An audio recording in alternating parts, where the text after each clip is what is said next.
उन लोगों के पास इंफॉर्मेशन थी कि there are e cigarettes which are being used by students, और चूंकि ई सिगरेट जो है वो बैंड है, तो हमने एक डिस्ट्रिक्ट की एक स्पेशल ड्राइव चलाई थी जिसमें कि सारे पीएस की टीम्स ने ई सिगरेट्स बेचने वालों के अगेंस्ट एक्शन लिए। जितने भी सिगरेट्स या टोबैको प्रोडक्ट्स बेचते हैं उनके पास चेकिंग करवाई, और जिसके पास मिले उनको ई सिगरेट्स और जो ऐसी सिगरेट जो कि फॉरेन मेड हैं, जिनके ऊपर 75% जो उनका एरिया है which is suppose to have that warning, statutory warning, जिनके पास नहीं था उनको भी हमने सीज़ करवाया।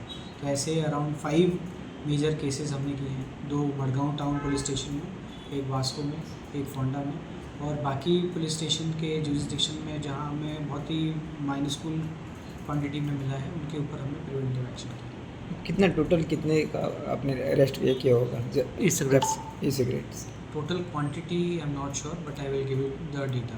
ओके।